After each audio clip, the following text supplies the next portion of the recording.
اللہ والے گل مکا دیتی تساں ہور ڈٹھا ساں ہور ڈٹھا۔ تم نے حلیمہ کی بکریوں کے پیچھے پیچھے دیکھا ہوگا، سدرہ پر جبریل کے آگے آگے نہیں دیکھا۔ اور اقبال کہتا ہے تو نے یوسف کو کنویں میں دیکھا تو کیا دیکھا، ارے ناداں جو مطلق تھا مقید کر دیا تو نے، تو ابھی تک کنویں میں دیکھ رہا ہے، وہ مصر کے تخت کا مالک بھی بنا ہوا ہے۔ تو ان کی پہنچ اور ان کی عظمت اور ان کی رفت کا کون اندازہ کرے۔ ہمارے درس نظامی میں داخلی نصاب کتاب ہے، شرح قائد نصفیہ، تمام مکاتب فکر کے مدارس میں اہل تشیع کے علاوہ سبکن پڑھائی جاتی ہے، اور اس کتاب کی تشریح لکھی ہے علامہ عبدالعزیز پرہاروی علیہ رحمہ نے النبراس کے نام سے۔ اس میں حضرت ابو الحسن رفاعی کا ایک قول پیش کیا ہے۔ وہ فرماتے ہیں میں نے روحانی طور پہ پرواز کی، حتیٰ صعدت فی الفوقانیات، یہاں تک کہ میں بہت اونچا چلا گیا، اور اس میں کوئی اختلاف نہیں، انسان کی روح پرواز کر سکتی ہے۔ ہم خواب میں کہاں سے کہاں جا پہنچتے ہیں، یہ ایک ہماری روح ہے، اور ہماری روح روحانی طور پہ بھی پرواز کر سکتی ہے۔ اگر میری اور آپ کی روح زنگ آلود ہو تو پھر پاک لوگوں کی روحوں سے ہم اپنی روح کو قیاس نہ کریں، جن کی روحیں مصفہ ہیں، جن کے آگے حجاب اور پردے نہیں ہیں، تو وہ پرواز کرتی ہیں۔ تو وہ فرماتے ہیں میں نے روحانی طور پہ پرواز کی، حتیٰ صعدت فی الفوقانیات، یہاں تک کہ بہت اونچا چلا گیا، ایک عرش آیا اسے عبور کیا، دوسرا عرش آیا اسے عبور کیا، 7 لاکھ عرش عبور کر گیا۔ عرش ایک نہیں ہے، عرش بہت سارے ہیں۔ عالم امکان اور عالم وجوب کے درمیان عرش عالم برزخ ہے۔ جب اللہ تعالیٰ اس دنیا پہ کوئی تجلی ڈالنا چاہتا ہے تو پہلے عرش پہ ڈالتا ہے، وہاں سے تجلیات چھن کے دنیا پہ آتی ہیں۔ اگر ڈائریکٹ آ جائیں تو کوئی تاب ہی نہ لا سکے۔ یہی بہتر ہے کہ وہ پردے میں روح پوش رہے، وہ اگر پردہ اٹھا دے تو کسے ہوش رہے۔ عرش ایک نہیں، عرش بہت سارے ہیں۔ کہتے ہیں میں 7 لاکھ عرش عبور کر گیا۔ آواز آئی ابو الحسن رفاعی کدھر آ رہے ہو؟ تو میں نے عرض کی مالک معراج کی شب جس عرش کی چھاتی پہ محبوب کے قدم لگے تھے، میں اس عرش کو دیکھنے کے شوق میں کشاں کشاں یہاں تک پہنچا ہوں۔ نہ سفر بشرط مال ہے، نہ طلب بقید سوال ہے، فقط ایک سیری ذوق کو میں بھٹک رہا ہوں کہاں کہاں۔ میرے دل کی خلوتیں کئی بار سج کے اجڑ گئیں، مجھے بارہا یہ گماں ہوا تم آ رہے ہو کشاں کشاں۔ کہا تو میں اس شوق میں یہاں تک پہنچا ہوں تو میں اس عرش کو دیکھنا چاہتا ہوں، اور میری پرواز کی غرض و غایت یہ ہے۔ تو آواز آئی ارجع لا وصول لکا، ابو الحسن پلٹ جاؤ، تم کروڑوں سال بھی پرواز کرو، جس عرش کی چھاتی پہ محبوب کے قدم لگے تھے وہاں تمہارا خیال بھی نہیں پہنچ سکتا۔ جس نبی کے قدم اتنے اونچے ہیں اس نبی کا سر کتنا اونچا ہوگا۔ کوئی حد ہے ان کے عروج کی، بالا غل اولاب کمال ہی۔ تو کہا دہا سے مراد حضور کے کمالات ظاہریہ ہیں، اور لیل سے مراد حضور کے کمالات باطنیہ ہیں۔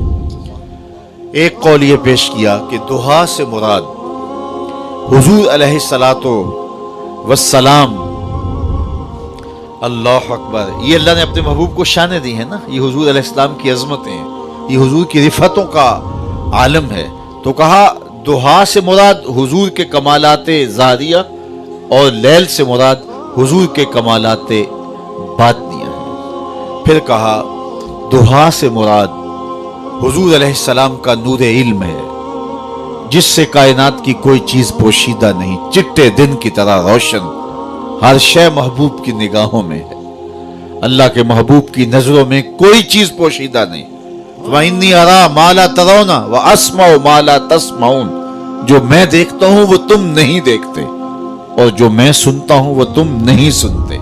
اللہ نے وہ سماعتیں دی، وہ بصارتیں دی۔ یہ غلطی ہوتی ہے کہ اپنے حواس کو نبی کے حواس پہ قیاس کیا جائے، یا نبی کے حواس پہ اپنے حواس کو قیاس کیا جائے۔ قرآن پڑھیے، سورہ نمل اٹھائیے، حضرت سلیمان اپنے لاؤ لشکر کے ساتھ جب آگے بڑھے تو وادی نمل آ پہنچے۔ تو وادی نمل میں چیونٹی نے جب لشکر سلیمان آتے دیکھا تو اس نے اپنی ہمجولیوں سے، چیونٹیوں سے کہا کہ جلدی جلدی اپنی بلوں میں داخل ہو جاؤ، اللہ کے نبی کا لشکر بے خبری میں تمہیں کچل نہ ڈالے۔ اللہ اکبر۔ اور یہ بات حضرت سلیمان نے سنی. کتنی دور سے سنی؟ 3 میل یا 7 میل دور. 3 فراسخ اگر ہیں تو 9 میل بنتے ہیں. تو 9 میل سے حضرت سلیمان علیہ السلام نے 3 فراسخ سے چونٹی کی اس بات کو سنا اور اس کے لہجے کو سمجھے. اللہ اکبر. تو نبی کی شان یہ ہوتی ہے کہ جو چونٹی کی بولی ہے اس کو سن لیتا ہے 9 میل کے فاصلے پر. آپ میں سے کوئی ہے کہ جس کے کان کے پردے پر بھی چونٹی کو رکھ دیا جائے تو اس کی کہانی سمجھ لے کہ یہ کیا بول رہی ہے؟ اللہ اکبر. یہ تیوریات کے ماہرین کہتے ہیں چونٹی کے منہ میں زبان نہیں ہوتی. چونٹی بولتی پھر کیسے؟ اب بات کیسے کرتی ہے؟ اس کے منہ میں زبان بھی نہیں ہوتی. تو اس کے منہ کے قریب باریک سے 2 ریشے ہوتے ہیں، مہین سے 2 بال ہوتے ہیں. جب اس نے اپنی ہمجولی کو کوئی میسج دینا ہوتا ہے ان بالوں کو قریب کر کے رگڑتی ہے. اس رگڑ سے جو آواز نکلتی ہے اس سے اپنی ہمجولی کو کوئی میسج کنوے کر رہی ہوتی ہے. اللہ کے نبی کی شان یہ ہے چونٹی کے بالوں کے رگڑنے سے جو آواز پیدا ہوتی ہے 9 میل دور سے اس آواز کو سنتا بھی ہے، اس سے جو مفہوم نکلتا ہے اس کو سمجھتا بھی ہے. اور یہ شان اس نبی کی ہے جو مقتدی بن کے مسجد اقصی میں تیرے نبی کے پیچھے کھڑا ہے. یہ شان ہے خدمت گاروں کی، سرکار کا عالم کیا ہوگا. تو اپنے حواس پہ نبی کے حواس کو قیاس کرنا اس سے بڑی حماقت کوئی نہیں ہوتی ہے. تو کہا انی ارا ما لا ترون واسمع ما لا تسمعون. میرے بزرگ فرمایا کرتے تھے کہ نبی تو نبی ہوا.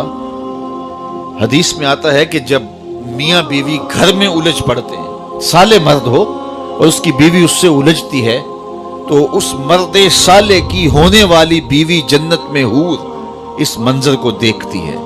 یہ ترمذی کی روایت ہے اور امام ترمذی کی عادت یہ ہے حدیث کی روایت کے بعد اس کا درجہ بھی بیان کرتے ہیں. تو اس حدیث کو بیان کرنے کے بعد کہا ھذا حدیث حسن صحیح. یہ حدیث حسن بھی ہے اور صحیح بھی ہے. اور حدیث کیا ہے؟ جب میاں بیوی گھر میں الجھتے ہیں اور شوہر کو بیوی کوسنے دیتی ہے کہ جب سے تیرے گھر میں آئی ہوں میرا تو قرار لٹ گیا ہے، ماں باپ گھر کتنی آسودہ زندگی تھی، تو وہ بیچارہ شوہر تنگ ہوتا ہے اور بیوی اس کو تانے دینا شروع کر دیتی ہے. تو صحیح حدیث میں آتا ہے کہ جنت میں اس مرد صالح کی بننے والی بیوی حور اس منظر کو دیکھتی بھی ہے، سنتی بھی ہے اور جواب بھی دیتی ہے. اور کیا کہتی ہے؟ قاتلک اللہ، تیری خرابی ہو، تو اسے کیوں ستاتی ہے؟ یہ تو چند دن کا پرونا ہے تیرے پاس، یہ تو میرا شوہر ہے. یہ کون کہہ رہی ہے؟ حور کہہ رہی ہے. اور حور کہاں سے کہہ رہی ہے؟ جنت سے کہہ رہی ہے. اور جنت کہاں ہے؟ 7 آسمانوں سے اوپر ہے. تازی گھوڑا سر پٹ دوڑے، تازی گھوڑا سر پٹ دوڑے اور 500 سال تک دوڑتا رہے تو پہلے آسمان تک پہنچے. پھر اتنی موٹائی، پھر 2 آسمانوں کے درمیان اتنا فاصلہ، اور پھر آسمان، پھر فاصلہ، 7 آسمانوں کے بعد پھر کہیں جنت اور جنت میں حور، اور وہ بھی خیمے کے اندر، اور وہاں سے دیکھتی بھی ہے، سنتی بھی ہے، جواب بھی دیتی ہے. تو میرے بزرگ فرمایا کرتے تھے یار حور کون ہے؟ تو کہا حور میرے نبی کے غلام کی بننے والی بیوی ہے. حور میرے نبی کے غلام کی بننے والی بیوی ہے، اور اس کی نظر کا عالم یہ ہے کہ وہ جنت سے دیکھتی ہے. یارو مدینہ تو دور ہی نہیں ہے. تو کہا دعا سے مراد حضور کا نور علم ہے. حضور کی نگاہوں سے کائنات کی کوئی چیز پوشیدہ نہیں ہے. اقبال بولے اے فروغت صبح آثار و ظہور، چشمے تو بھی نندائے معافی صدور. تیری نظر تو سینوں کے چھپے راز بھی جانتی. حضور کی مجلس لگی تھی، ہجوم عاشقاں تھا. ایک صحابی ہیں وابصہ بن معبد رضی اللہ تعالیٰ عنہ، وہ پیچھے آگے بیٹھ گئے. آداب مجلس بھی یہی ہیں، جہاں جگہ ملے وہاں بیٹھ جاؤ. صدر مجلس کو اختیار ہے کہ وہ کسی کو آگے بلانا چاہے تو بلا لے. جہاں حضور ہوں گے وہاں صدر مجلس کون ہوگا؟ اب وہ آئے حضرت وابصہ اور پیچھے بیٹھ گئے. حضور نے کہا ادنو یا وابصہ، وابصہ نیڑے آ جاؤ. وہ اٹھے اور قریب آ گئے. پھر فرمایا ادنو یا وابصہ، وابصہ اور نیڑے آ جاؤ. وابصہ اٹھے اور قریب ہو گئے. پھر فرمایا وابصہ اور نیڑے آ جاؤ. اب حضرت وابصہ کی سنیے، فرماتے ہیں میں اپنے مقدر پہ قربان جاؤں، میں اتنا قریب ہوا کہ میرے گھٹنے حضور کے گھٹنوں سے چھونے لگے.